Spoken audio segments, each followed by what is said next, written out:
প্রথম পয়েন্ট, জন্ম থেকে নিয়ে একটা ছেলে কিংবা মেয়ে বালিগ কিংবা বালিকা হওয়া পর্যন্ত মা বাবার প্রতি কিছু হক আছে। এবারে ছেলেটা যখন বড় হয়ে গেল, দুনিয়াদারি করতে শিখলো, এবার ওই ছেলের প্রতি মা বাবার হক রয়েছে। তবে ছেলেদের কি হক আর মা বাবার কি হক, এই দুটা বিষয় হলো আলাদা আলাদা, দুটা পয়েন্ট, বিষয় একটাই, পয়েন্ট আলাদা আলাদা। তবে আজকে আমি আপনাদের সামনে আয়াত তেলাওয়াত করেছি যে মা বাবার ছেলের প্রতি কি হক রয়েছে। আশা করছি এখানে যত আমার ভাইরা, নানারা, দাদারা বসে আছেন, কত ভাইয়ের মা বাবা দুনিয়াতে বেঁচে আছেন, কত ভাইয়ের মা বাবা বেঁচে নাই, দুনিয়া থেকে চলে গেছেন। যারা দুনিয়া থেকে চলে গেছেন তারা কি করবেন? মা বাবা তো দুনিয়া থেকে বিদায় হয়ে গেছেন, মা বাবার জন্য কিছু করার কি তাদের রাস্তা আছে? শরীয়ত, আল্লাহ এবং আল্লাহ রসুল কোন রাস্তা, কোন বিধান দিয়েছেন? কারণ বেঁচে থাকতে গেলে আমরা মা বাবার খেদমত করব বা করি, কিন্তু যে মা বাবা মারা গেছেন, দুনিয়া থেকে চলে গেছেন, এবার ওই মাতা পিতার সাথে আমাদেরকে কি করতে হবে? ভাই মুসলমান, এখানে যত লোক বসে আছেন বেশিরভাগ মানুষের বিবাহ হয়ে গেছে নাকি? হানা বলেন একটু। কারণ এই ছোট ছোট ছেলেরা, বাচ্চা ছাড়া বেশিরভাগ মানুষের বিয়ে হয়ে গেছে। আর যত লোকের বিবাহ হয়েছে, একটু লেখা রাখেন, তখন দোয়া করে দিচ্ছি পরে। যত লোক বিবাহ করেছেন পাড়ায় মানুষের ছেলে মেয়ে সন্তান হয়ে গেছে। হয়েছে না হয়নি? হানা বলে হয়ে গেছে। আচ্ছা আপনারা বলেন তো, যখন একটা স্ত্রী বাড়িতে আসে, আমার হোক, আপনার হোক, দুনিয়ার কোনো মানুষের হোক, সেই স্ত্রীর প্রতি মোহাব্বত, মায়া, ভালোবাসা থাকে কি থাকে না? জোরে বলেন, থাকে কি থাকে না ভাই? আরে ভাই কথা কেন বলেন না আপনারা? একটু কথা বলবেন। মুখে খানি টেনি থাকে তো পায়ের তলাতে একটু ফেলে দিবেন, কথাটা বলবেন আমার সাথে। স্ত্রীর প্রতি মোহাব্বত, ভালোবাসা আমাদের আছে না নেই? মাশাআল্লাহ।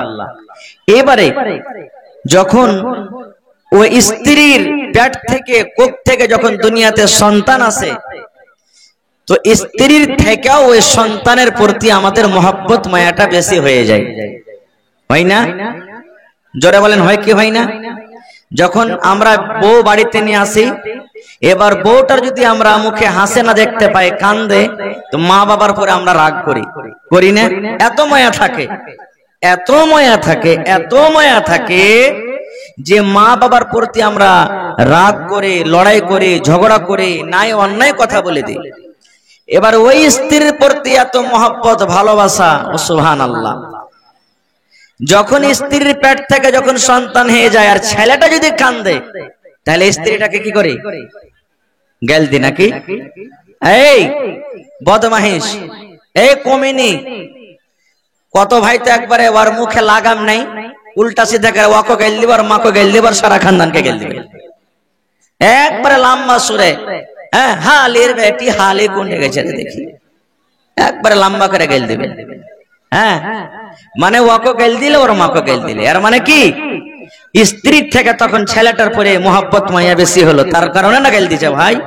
হ্যাঁ, মোহাব্বত করতে হবে, স্ত্রীকে ভালোবাসতে হবে, স্ত্রীর সাথে মোহাব্বত করতে হবে। আপনি যদি মোহাব্বত না করেন, কে মোহাব্বত করবে?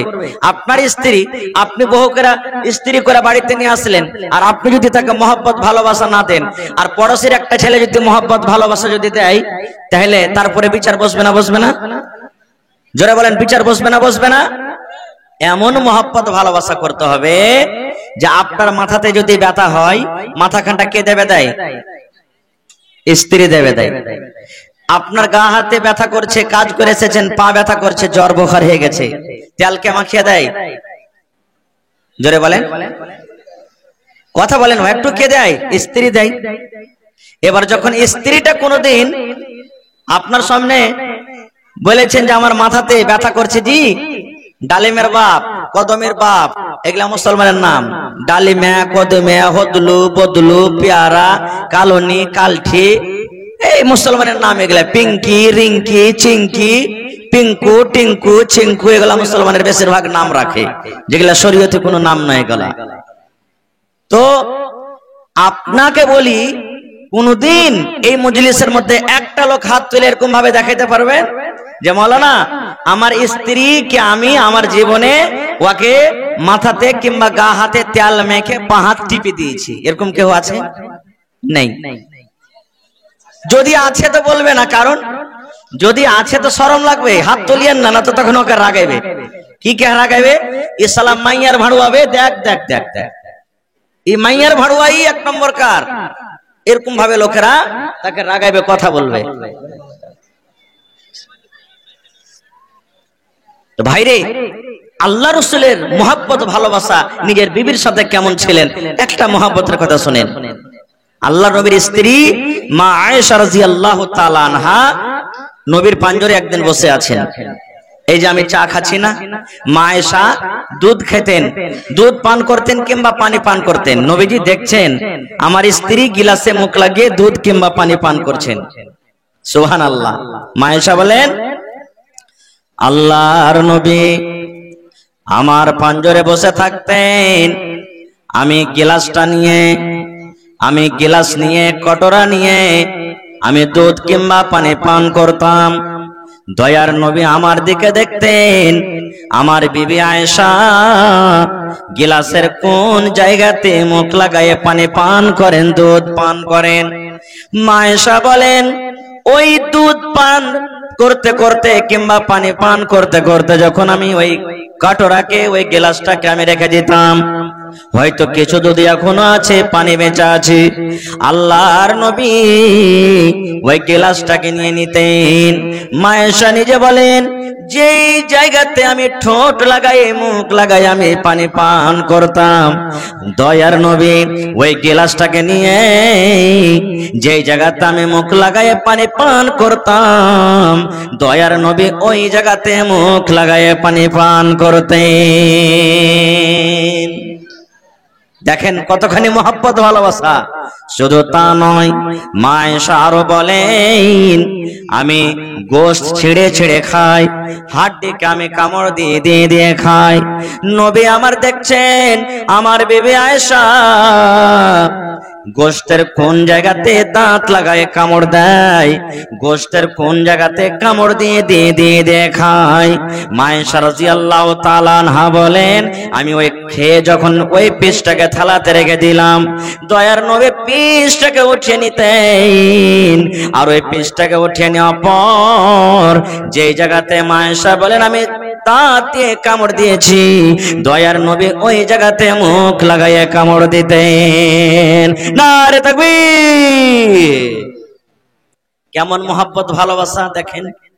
আর এই জামানার আমার কোন ভাই ভাত খেতে খেতে যদি খালি থালতে চেটে বেশি হয়ে যায়, আর ওর স্ত্রীর গাটাকে বলে যে হালেমার মারে ভাত কটা আর পারলাম না, তুই খেলে, তো মা খালারা কি বলবেন, এ বেটি হালেমা, ওই ছালি মুরগিটাকে দিয়ে তো ভাত কটা তোর বাপে দিয়ে, ভাত কটা দিয়ে খালে ভরা, খালে সুতা খাইতে পারবে না, তেলিবে কেনে, পেটে আটে না তো, ফুটা পড়া কাইঞ্জিরা ভাত কে খাবে? আর এই দেখেন নবীর মহব্বত ভালোবাসা দেখেন, আর আমাদের মহব্বত ভালোবাসা দেখেন। সুবহানাল্লাহ। ভাই মুসলমান, মহব্বত ভালোবাসা করতে হবে, কিন্তু বিবি বাড়িতে আছেন, মা বাবাও বাড়িতে আছেন। সুবহানাল্লাহ। এবারে মা বাবার যেটা হক আছে, ওই হকটাকে না দিয়ে বিবির সাথে শুধু মহব্বত ভালোবাসা করবেন, এটা শরীয়ত পছন্দ করে না। একটা ঘটনা বলি আপনাদের সামনে। হযরত ইব্রাহিম আলাইহিস সালাম, হযরত ইব্রাহিম আলাইহিস সালাম বেটা ইসমাইলের বাড়িতে ঘুরতে গেলেন। আমরা যেমন বেটার বাড়িতে ঘুরতে যাই, বেটা হয়তো এ গ্রামে আছে, মা বাপ অন্য গ্রামে আছে, এরকম হয় কি হয় না? তো বেটার বাড়ি ঘুরতে গেলেন, তো যেই টাইমে ঘুরতে গেলেন, বেটার বাড়ি বেড়াইতে গেলেন, ওই টাইমে কিন্তু ইসমাইল নবী বাড়িতে নেই, শিকারি গেছেন, মাঠে কামে কাজে গেছেন। বহু কিন্তু চিনে না যে এটা হলো আমার শ্বশুর। সালাম দিলেন, বাড়িতে ঢুকলেন, বসতে দিলেন। ইব্রাহিম নবী বলছেন, মা তোমার স্বামী ইসমাইল কই? বলছে শিকারিতে গেছেন, মাঠে কাম কাজে গেছেন। কেমন আছো তোমরা? কিভাবে তোমাদের সংসারটা কাটে? তো বহু নাশুকরি করেছেন। নাশুকরি কি জানেন? ভালো জীবনটা কাটে না, কখন খেতে পাচ্ছে কখন পেই না, জামাই লোকের কথা। মহিলারা এত নাশুকরি দেখবেন, ওর নাশুকরিটা দেখবেন, যখন কোনো ভাইয়ের বিয়ে লাগবে, আলমারিতে গোদরেজে 3 খান 4 খান 1000-1500 টাকা দামের কাপড় ভরা আছে, আর যখন বিয়ে লাগবে দুদিন আগে বলবে, ডাবলুর বা কি হয়েছে জি, আমার হদলার যে বিয়েটা লাগলো, তো কাল কি পিন্ধে যাবো বিয়ে খেতে? দেখেন 3 খান কাপড় ভরা আছে আলমারিতে, আর বলবে যে কি পিন্ধে যাব। আর ওই নতুন কাপড় পিন্ধে তখন যাবে বিয়েকে দেখাইতে, বহুনুকে দেখাইতে যাবে, অন্য বাড়িতে দেখাইতে যাবে। আর যে বেচারি কষ্ট করে এত রোদে বাতাসে ঠান্ডাতে কষ্ট করে ওকে কাপড় খান কিনে দিলে, আর ওর সামনে এমন ছেঁড়া কাপড় পিন্ধে থাকবে যে মনে হয় 4 হাত দূর থেকে আসতে গেলে কবে হট্টি দূরে থাকিস না আমার পারে, এমন দুর্গন্ধ করবে। তো নাশুকরি করে দিলেন। এবার হযরত ইব্রাহিম আলাইহিস সালাম ওই নিজের বহুকে বলছেন, কিন্তু বহু জানে না এটা হলো আমার শ্বশুর। কে বলছেন? বলছেন, আল্লাহর বান্দি রে, তোমার স্বামী ইসমাইল যখন বাড়িতে আসবে, সন্ধ্যাবেলাতে কিংবা যে কোনো টাইমে যখন বাড়িতে ঢুকবে, আমার সালাম তুমি জানিয়ে দিও, আর তোমার স্বামীকে তুমি এলান করে দিও, বলে দিও যে তোমার বাড়ির চৌখাট ভালো নয়, এই তোমার বাড়ির চৌখাট যা আছে চৌখাটটা ঠিকঠাক নাই, কারণ এই চৌখাট তুমি পাল্টা দাও, চৌখাটকে তুমি বদলে দাও। তোমার স্বামী যখন বাড়িতে আসবে আমার সালাম দিয়ে দিও, আর ওকে বলিও যে এই বাড়ির চৌখাটটা যেন বদলে লাই। সুবহানাল্লাহ। হযরত ইসমাইল আলাইহিস সালাম বাড়িতে ঢুকলেন, বিবিকে বলছেন, আমার বাড়ি থেকে এসেছিলেন নাকি? না। তো হ্যাঁ, একটা বুড়া মানুষ বাড়িতে এসেছিলেন। কি বলেছেন? বলছে, স্বামী গো, আপনার কথা বলেছেন যখন বাড়িতে আসবে আমার সালামটা তাকে জানিয়ে দিও, আর এই কথাটা বলে দিও এই বাড়ির চৌখাট ভালো নয়, এই দয়া করে যেন ইসমাইল এই চৌখাটটাকে পাল্টে দেয়। যখন কথাটা বললেন, সুবহানাল্লাহ, হযরত ইসমাইল আলাইহিস সালাম বলছেন, বিবি রে, যে বুড়া লোকটা আমার বাড়িতে এসেছিলেন সে কোনো অন্য মানুষ নয় রে, অন্য কোনো লোক নয়, সেটা হলেন আমার আব্বাজান, সেটা হলেন আমার আব্বাজান, সেটা হলেন আমার আব্বাজান ইব্রাহিম নবী খলিলুল্লাহ, সেটা হলেন আমার আব্বাজান। এই আমার ভালোবাসা বিবি, শুনে নাও, তোমার ব্যবহারে, তোমার চরিত্রতে, তোমার আখলাকে আমার আব্বাজান খুশি হয়নি, আমার আব্বাজান নারাজ হয়ে গেছেন, তোমার চরিত্রটা আমার আব্বাজানকে ভালো লাগেনি, এই জন্য আমাকে আদেশ করেছেন যে এই বাড়ির চৌখাট পাল্টে দিও। চৌখাট বলতে বিবিরে তুমি, তোমাকে তালাক দেওয়ার কথা আমার আব্বাজান বলে গেছে। বাড়ির চৌখাট হলে তুমি, তোমাকে তালাক দেওয়ার কথা বলেছেন, যাও তোমাকে তালাক দিয়ে দিলাম, তুমি বাপের বাড়িতে চলে যাও। এই দেখেন সুবহানাল্লাহ, কেমন ছিলেন বাপ আর কেমন ছিলেন বেটা, যে বাপ বেটার কথা শুনে নিলেন আর বুঝে নিলেন যে চৌখাটের মানে কি, আল্লাহুস সামাদ। আর আমাদের বাপ বেটার রিশতা, মোহব্বত, ভালোবাসা কেমন জানতে পারছেন? তাই তো কবি বলছেন, বাপ কা বেটা সরস কা ঘোড়া, কুছ নাই তো থোড়া থোড়া। বাপ যেমন হবে বেটা তেমন হবে। গ্রামের যদি মোড়ল ভালো হয় ওর পর্যা ভালো হবে, দেশের রাজা ভালো হয় পর্যারা ভালো হবে। বাপ ভালো হইতে গেলে অবশ্যই বেটারা ভালো হবেন। বেটারা ভালো হবে না, খারাপ হবে, কিন্তু সবই খারাপ হবে না। যেমন একটা গল্প বলছি, হাদিস কোরআনের কথা নয় এটা, হাদিস কোরআনের এটা কথা নয়, এটা একটা গল্প বুঝার জন্য বলছি। একটা ছেলে রাস্তা দিয়ে হাঁটছে, হাঁটতে হাঁটতে হাঁটতে হাঁটতে দেখেন যে আপনার লাভা স্টেশন, নাকি লাভা স্টেশনে একটা দোকানে খুবই ভিড়, নাস্তার দোকানে খুব ভিড়। এত ভিড় যে দোকানদার মানে আরাম পাই না, যে কখন আমি আরাম করবো, এত ভিড়। ছেলেটা পড়ালেখা ছেলে, ব্যাগ ঘাড়ে আছে। একটা লোককে বলছেন যে হারে ভাই দোকানে ভিড় কিসের হয়েছে? বুঝে বলিস না রে ভাই, এই দোকানে লিট্টির ভিড়। লিট্টি এত বলছে, লিট্টি বুঝেন তো, সামোসা লিট্টি, লিট্টি যেটা হয়। বলছে ভাই লিট্টি এতই দোকানের ভালো যে ও বিক্রি করে ওর করতে পারে না। ছেলেটা বলছে যে তাহলে আমিও খেয়ে দেখি কখন আসবো না আসবো। লিট্টির দোকানে ঢুকেছে, ঢুকে বেঞ্চ টেবিলে বসে বলছে যে লিট্টিওয়ালা ভাই আমাকে একটা লিট্টি গেলা দাও তো। যারা হুঁশিয়ার মানুষ, পড়ালেখা বুদ্ধিজীবী মানুষ, খানা খাওয়ার আগে দেখবে যে খানাটা কেমন, কিছু নাই তো খানাতে। এবার যেমনই লিট্টিটা তার সামনে দিয়েছে ভাই, এবার লিট্টিটাকে যেমনই ভেঙেছে, দেখছে এখানটা চুল পেয়েছে। তো বড়টা কি পেয়েছে?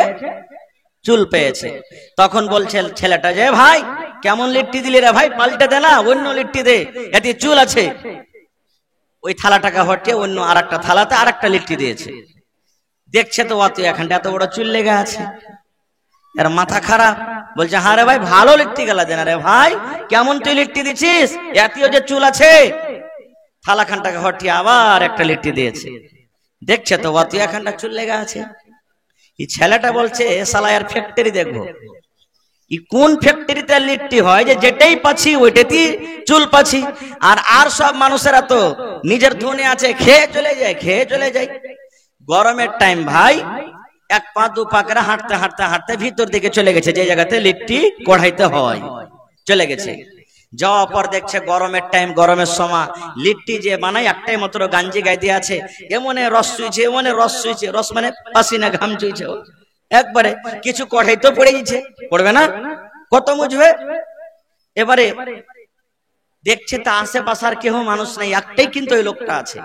লোকটা যে আছে তো আর এখানটা হাত কিন্তু ঠোঁটটা, হাত নাই এখান থেকে কাটা হাত, একটা হাত ভালো আছে আর একটা হলো ঠোঁটটা। আচ্ছা আপনারা বলেন তো লিট্টি গোল হয় না লম্বা হয়? তো গোল করতে গেলে দু হাতের দরকার আছে না এক হাতের দরকার আছে? দু হাত লাগবে না লাগবে না? এই ছেলেটা মনে মনে বলছে যে হবে ইয়ার হাত এখানটা কাটা আছে, ঠোঁটটা হ্যাঁ, আর এখানটা হাতে লিট্টি গোল কেমন করে করছে, কিভাবে গোলটা করছে দেখছি, কি কেমন ভাবে লিট্টি করছে।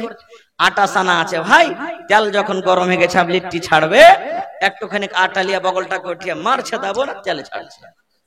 একটুখানি আটা লিয়ে ওপরে বগলটাকে মারছে দেবো না, তেল ছাড়ছে। এই দু চারটা যখন ছাড়া হয়েছে, সুবহানাল্লাহ, এই গরমের টাইম বগল খানটাকে এরকম ভাবে উঠিয়ে একবারে ঘাসার মাসার শুরু করে দিয়েছে। এবার ছেলেটা দেখছে তো ওর বগলে 3 ইঞ্চি 4 ইঞ্চি লম্বা লম্বা উলার খেড় লেগে আছে। তখন মনে মনে কইছে ছেলেটা যে আর লিট্টিতে চুল থাকবে না তো থাকবে কি, কি থাকবে? মুসলমান ভাই রে, এই ঘটনা শুনে আপনারা হাসলেন, বলার উদ্দেশ্যে বন্ধ। আজকে যত আমরা এখানে লোকজন বসে আছি, বেয়াদবি হতে গেলে ছেলে ভাই মনে করে মাফ করবেন। মুসলমানের ঘরে জন্ম নিয়েছি, মুসলমানের ঘরে আমাদের জন্ম, আমরা শরীয়ত মানি, ইসলাম মানি। দেখবেন কত মুসলমান ভাই এমন আছেন ওর গাঞ্জি জামা খুলে চেক করেন, কত ভাই এমন আছে বগলে লম্বা লম্বা হয়ে চলে গেছে, আছে না নেই? ইয়ার মানে বোঝা গেল এটা বাবার কমি আছে, এটা হলো বাবার ভুল।